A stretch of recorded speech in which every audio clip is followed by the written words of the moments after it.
Welcome to the Jamodi podcast. We are all surrounded by amazing coaches and leaders. So let's get an inside look at not just what they do, but how they do what they do. After all, becoming the best versions of ourselves is Jamodi, just a matter of doing it. Coaches, the Jamodi podcast is powered by Shoot 360.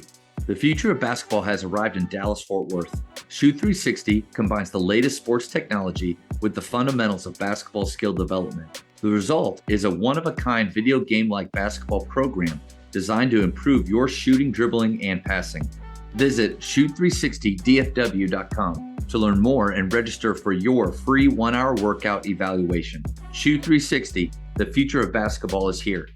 I think that kind of leads us into the next question, which is favorite style of play to teach. The reason it made me think of that is, when I was at McKinney High School with Wes Watson for 5 years, my second year there, golly, me and him, we scouted hard. If Daryl Kraft from McKinney North is listening to this, then we were trying to be like him, because Daryl Kraft has the ability to multiply himself and to be at every game every night. It's incredible. But we were trying to do that, and we had these in-depth things, and man, we worked really, really hard, and we were 8-21. And our guys were competitive, but again, it was kind of that thought of, does this, what we're doing here, match with the style of play that we want? So, Coach, at the school where you're at, which you've been there, is this your going into your third season there? Yes, sir. Yeah. What's your favorite style of play to teach? Pressure man-to-man defense is kind of what I would hope that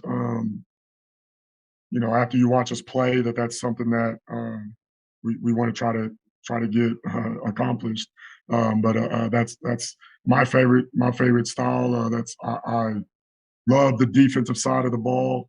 I love the effort that it takes for you to have to play it like that.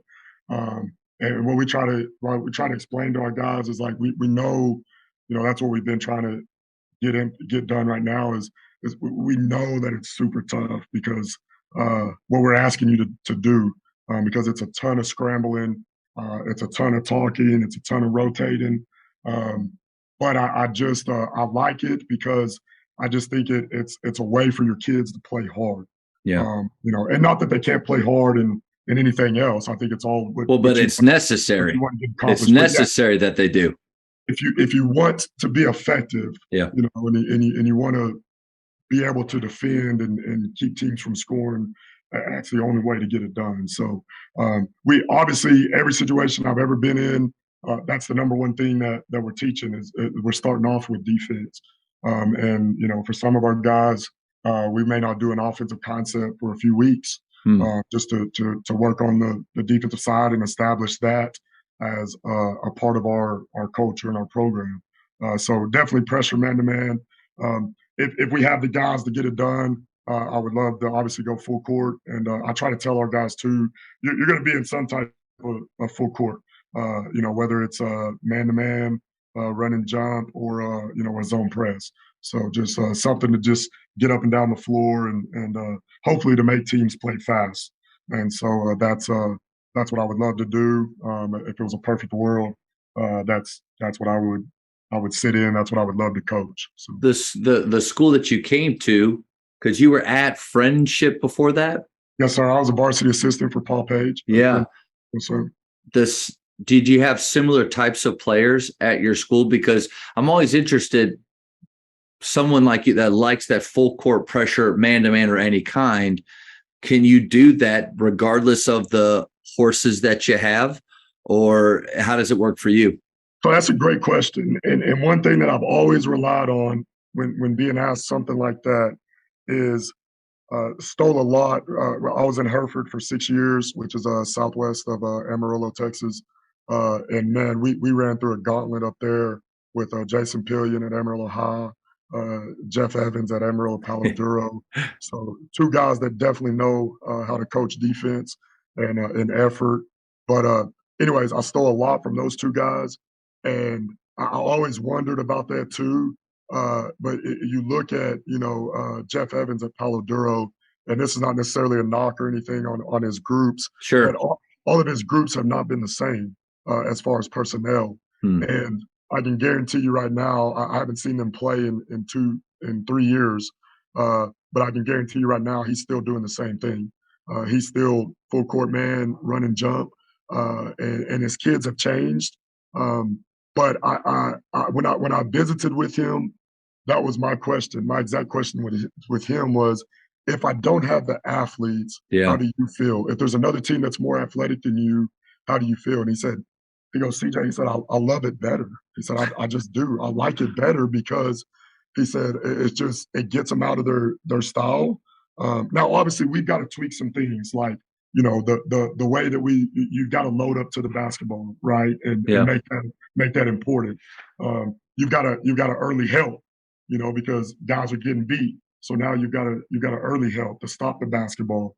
And then, obviously at the end, if they're more athletic than you've got to box out and you've got to rebound, right? Yeah. Yeah. And so, but that was one thing that he said, and I never really um, thought about it that way because I've known a lot of guys that have said we want to be full court man and we're going to be run and jump. And to be honest with you, I have not totally committed to that just because of personnel reasons. Yeah. But it can get done, and I truly feel that way. I think. Oops, sorry, No, I'm you're muted. good. So Yeah, you're sorry. good. Yeah. But I think it can be done just if you tweak a few of your techniques and stuff. So, but then obviously if you're more than athletic than the other team, it's it's really good for you. Yeah. Yeah. It just gets you to play at a different pace than and you say that now, but now it's almost like uh, everyone wants to play fast, and so We used to be unique, and now everybody's doing that. So what, I mean, I'm wondering, coach, if in the next few years you see teams being way more deliberate in walking the ball up the floor, controlling tempo, especially until we get a shot clock, doing things to slow down, because you watch every press conference at a college, it's, yeah, we're gonna have a great culture. We're gonna play really fast. Those are the two things. I think nobody gets up there and says, our culture is going to be average, and I want to play really slow and methodical. Nobody says that, man. absolutely, absolutely. I think that's a good reminder to coaches. It doesn't necessarily, you don't have to completely change what you love to do, the scheme that you're comfortable with, depending on your personnel. Because I do think that is I would love to do this if I had these players. Okay, well, take the players that you have as far as you can with what you want to do, but then tweak it a little bit to meet them the rest of the way. And I think you could do that with almost anything you're talking about, right? Absolutely, absolutely. Yeah, if you were a zone team and you have the dudes, then you're going to extend that thing, and Yeah. Yeah. you're going to get out there and you're going to pressure up on folks and make it really difficult for them. So yeah, I think it's just a matter of what you want to tweak. You're gonna have to tweak something though. I feel like so. See, I think that's the kind of coach I want to be when I grow up. When I want to be Get the out of coach. here. I Yeah, want to be the coach. I'm telling you, I want to be the coach that can adjust and tweak things better. Right now, I'm more of this is who we are, and gosh darn it, it's either going to work or it's not. And there is something to that, I believe, like to have that resolve of we're just going to keep plugging, fellas. We're on our way. But I've wondered at times, should I make more adjustments? Are there tweaks that could be made? And I'm maybe just too stubborn or not smart enough to make them. yeah, and you just I think you just play with it. Obviously you can't toss out there 5 different things for them to try to fix.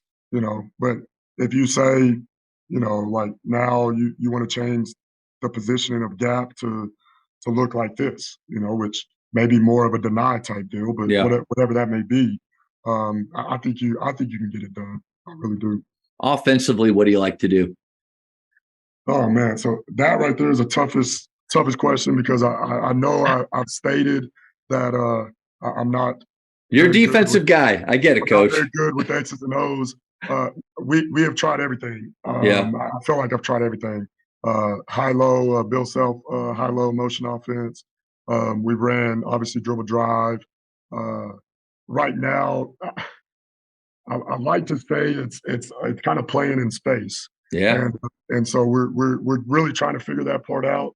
You know, we're right now, and like you said, we've been obviously been stressing the defensive side of the floor, and so we just right now, I just really love just we really give them about 4 or 5 things every day offensively, just let us play, Hmm. and so it's value in the basketball, stay spaced, share the basketball, and make open shots. So I mean that's pretty much what we got right now offensively. So, Yeah. but and I like I said, we played with a bunch of things. I'm if I was a perfect world guy, I would be some type of motion offense.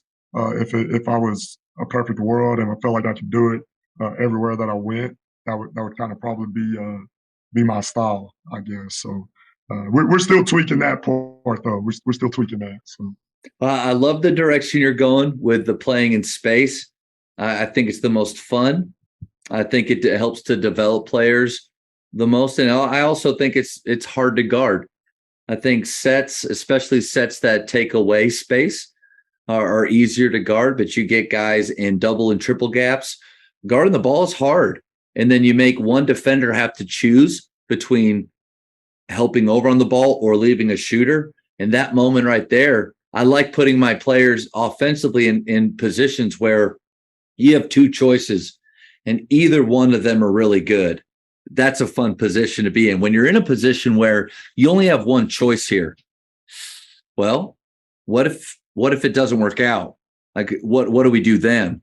I want to try to set them up with as many opportunities to be successful as possible. And that word space, creating that for your players. And then I would imagine because of the defensive philosophy you have in wanting them to take chances, wanting them to be aggressive, I would imagine you have that same culture on the offensive end with, hey, be aggressive.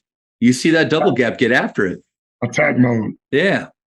attack mode, and what we really try to stress is you said it best is trying to defend as hard as we possibly can, and what we try to tell our guys is simplify the game Yeah. where we play as hard as we possibly can on the defensive side, and we get stops, and then you just try to beat them down the floor and go get a layup, and then come back and do it again.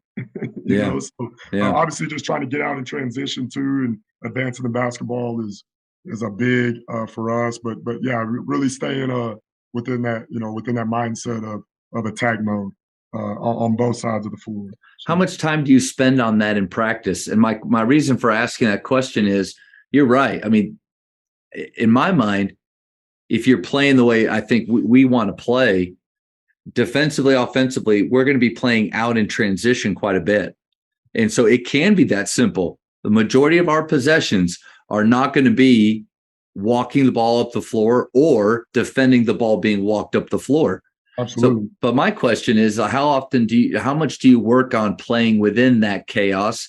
Because I think sometimes, even though coaches say they want to do that, I've thought that I say I want to play that way, but then I'm working more on baseline out of bounds, end of game situation. Or what if we played this type of defense? Well, crap, 80% of the game, we're in transition. What are we doing? So now that you said that, I tell you to be honest with you too, I learned a lot. Uh, I learned a lot from Paul Page over at Friendship, Hmm. and so when I was with him, um, we did a ton of transition drills too, and so I think, and so what's funny is you said something about you spending time on situations and blobs, and I'll be the first one to say if as a coach, my weakness is that. And so I feel like that's my weakness because you look at our play sheet, and our play sheet is not very long, right? And so, but I think that's a good point that you made about you being more up on the blobs in special situations, and us on the other hand don't spend a whole lot of time on that. And so when you talk about the practice planning of things, I would probably say 45 minutes, 30 minutes to an hour, let's probably say. For sure 30 minutes where it's at least 2 drills or 3 drills that are just transition. Hmm. And so that organized chaos that you're Yeah. that you're more, kind of more uh known that's more known is that organized chaos.